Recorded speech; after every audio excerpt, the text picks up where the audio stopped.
नमस्कार जी, उत्तर प्रदेश उत्तराखंड देख रहे हैं आप। मैं हूं कुंदन जमैर। इस वक्त की बड़ी खबर से बुलेटिन की शुरुआत करते हैं। ब्रजभूषण शरण सिंह को जमानत मिल गई है। 25,000 के निजी मुचलके पर जमानत मिली है। दिल्ली के राउज एवेन्यू कोर्ट से ब्रजभूषण को बेल मिल गई है। यौन शोषण के आरोपों में मिली है जमानत। इस वक्त की बड़ी खबर आपको बता रहे, रेस्लर्स ने जो आरोप लगाए थे उसमें चार्जशीट दाखिल हुई और अब जमानत मिल गई है ब्रजभूषण शरण सिंह को। जिस तरीके से किसी भी आपराधिक मुकदमे की कार्रवाई आगे बढ़ती है वो आरोप तय करने को लेकर के होगा। आरोप तय करने को लेकर के बहस होगी और उसके बाद कोर्ट ये तय करेगा कि जो चार्जशीट में जो आरोप लगाए गए हैं क्या उन्हीं धाराओं के तहत मुकदमे का सामना करना पड़ेगा ब्रजभूषण सिंह या जो दूसरे सह आरोपी हैं विनोद तोमर को। उससे पहले कोर्ट दोनों पक्षों को सुनेगा, सरकारी वकील को भी सुनेगा जो जस्टिफाई करेंगे कि आखिर इस धाराओं के तहत लगाने का औचित्य क्या बनता है। वहीं दूसरी ओर जो वकील हैं इस मामले में बचाव पक्ष के यानी आरोपियों के जो वकील हैं वो भी अपनी बात रखेंगे। उससे पहले दस्तावेजों की स्क्रूटनी होती है, एक प्रोसीजर होता है जिसमें कोर्ट ये सुनिश्चित करता है कि जो आरोपी हैं उनको चार्जशीट से जुड़े जो दस्तावेज हैं वो पूरी तरीके से मुहैया हो गए नहीं हो गए हैं, क्योंकि ताकि वो भी जब दिल्ली पुलिस के वकील अपनी बात रखें उसके लिए अपने आप को तकनीकी तौर पर तैयार रख सकें। स्क्रूटनी के लिए कोर्ट ने जो अगली तारीख रखी है वो 28 जुलाई को रखी है। यानी अब ये मुकदमे का जो अगला पड़ाव होगा वो आरोप तय करने को लेकर के बहस शुरू होगी। उससे पहले जो औपचारिकताएं होती हैं, तकनीकी औपचारिकताएं किसी भी मुकदमे को लेकर के वो होंगी 28 जुलाई को और उसके बाद मुकदमा आगे बढ़ेगा। तो ठीक है, जमानत मिल गई ब्रजभूषण शरण सिंह को। इस वक्त की बड़ी खबर आपको बता रहे हैं। दरअसल अंतरिम बेल उन्हें 18 तारीख को मिली थी 2 दिनों के लिए और आज रेगुलर बेल भी उन्हें मिल गई है। ऐसी जानकारी दिल्ली के राउज एवेन्यू कोर्ट से निकल करके सामने आ रही है। हमारे सहयोगी अरविंद इस खबर पर बातचीत करने के लिए दिल्ली से मौजूद हैं, वो ज्यादा जानकारी इस मामले पर दे रहे हैं। अब आरोप तय करने की प्रक्रिया होगी। जो चार्जशीट में आरोप लगाए गए हैं, जो सबूत इकट्ठा किए गए उस पर आरोप कोर्ट में तय होगा और उसके बाद इस पूरे मामले पर आगे की बहस चलेगी। दोनों पक्ष अपने अपने सबूत रखेंगे। बात यह भी है कि ब्रजभूषण शरण सिंह गिरफ्तार नहीं है, वो एक बार भी इस केस में जुडिशियल कस्टडी में नहीं गए, वो पहले से ही जेल से बाहर हैं।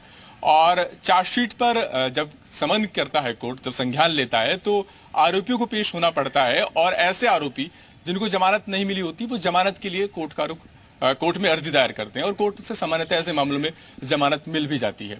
यहाँ पर पुलिस का स्टैंड रहा है कि गिरफ्तारी करने की जरूरत नहीं है। जमानत अर्जी पर सुनवाई के दौरान भी पुलिस ने मुखर तौर पर विरोध नहीं किया, लिहाजा वो जमानत पर ही रहेंगे। और जहां तक बात रही इस मामले में उनकी सांसदी को लेकर के, कोई खतरे को लेकर के, वो तब तक नहीं जब तक कि इस मामले में कोई फैसला नहीं आ जाता। अगर फैसला आता है और इस तरह के मामलों में अधिकतम सजा 5 साल तक की हो सकती है, अगर 2 साल या उससे अधिक की सजा होगी आगे चल करके, हालांकि ये भविष्य के गर्भ में है, वो तय करेगा कोर्ट की क्या होगी या नहीं होगी। जब तक उनको इस केस में आगे चलकर 2 साल या उससे अधिक की सजा नहीं होती तब तक उनकी सीट पर भी कोई खतरा नहीं आएगा और न ही आगे चुनाव लड़ने पर उनके कोई खतरा आएगा। अगर जन प्रतिनिधित्व जो अधिनियम है वो ये कहता है कि अगर किसी सांसद या विधायक को 2 साल या उससे अधिक सजा होती है तब वो जिस दिन फैसला सुना जाएगा उसी दिन अयोग्य करार हो जाएगा और सजा की अवधि पूरी होने के बाद भी अगले 6 साल तक इलेक्शन नहीं लड़ पाएगा।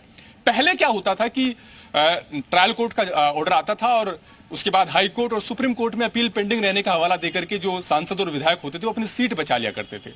लेकिन सुप्रीम कोर्ट का फिर उसके बाद एक जजमेंट आ गया और सुप्रीम कोर्ट ने उस प्रावधान को हटा दिया जो जनप्रतिनिधियों को इस बात की छूट देता था कि वो फैसले के खिलाफ अपील पेंडिंग रहने का हवाला देकर के अपनी सीट बचा लेते थे और इस कानून के इस प्रावधान की जद में नहीं आते थे। लेकिन अब जिस दिन आप फैसला दिया गया निचली अदालत का, उसी दिन से ही आप टेक्निकली अयोग्य हो जाएंगे और फिर एमएलए के लिए विधानसभा सचिवालय और एमपी के लिए जो लोकसभा सचिवालय है वो आदेश जारी कर सकते हैं कभी भी उस सीट पर अयोग्य करने को लेकर के। तो उनके राजनीतिक करियर के लिए मुश्किल सिर्फ और सिर्फ तभी आ सकती है जब निचली अदालत उनको दोषी करार दे और 2 साल या उससे अधिक की सजा दे, और उस स्टेज तक आने में तो अभी काफी टाइम लगेगा। अभी तो चार्जेस फ्रेम पर पहले बहस होगी, सरकारी वकील और जो बचाव पक्ष के वकील है उनको सुना जाएगा। उसके बाद कोर्ट तय करेगा कि इन धाराओं के तहत आपके खिलाफ आरोप तय किए जाते हैं, क्या आप आरोपों को स्वीकारते हैं या फिर आप मुकदमे का सामना करेंगे। अगर आरोपी आरोपों को स्वीकार नहीं करता, जैसा कि सामान्यतः नहीं करता, तो ऐसी सूरत में कोर्ट फिर मुकदमा शुरू करता है। फिर दोनों पक्षों को मौका मिलेगा अपनी बात रखने का। पुलिस अपने पक्ष में जो तमाम गवाह हैं, दलीलें हैं, जो सबूत हैं वो रखेगी, जस्टिफाई करने की कोशिश करेगी कि आखिर क्यों ब्रजभूषण शरण सिंह के खिलाफ मामला बनता है। चार्जशीट में जो अगर हम बात करें तो 10 साल के घटनाओं का विवरण दिया गया है और पुलिस की तरफ से कहा गया है कि ऐसी जांच में जो चीजें सामने आई हैं उसके लिहाज से मुकदमा बनता है और वो सजा के योग्य हैं ब्रजभूषण शरण सिंह। ये चार्जशीट में कहा गया है तमाम गवाहों के और तमाम सबूतों के मद्देनजर।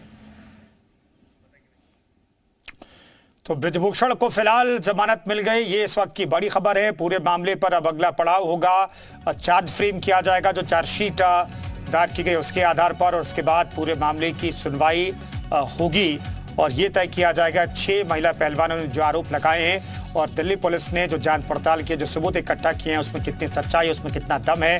राजनीतिक तौर पर इसे नकारते रहे ब्रजभूषण शरण सिंह और कहते रहे कि सिर्फ और सिर्फ सियासत है इन आरोपों के पीछे।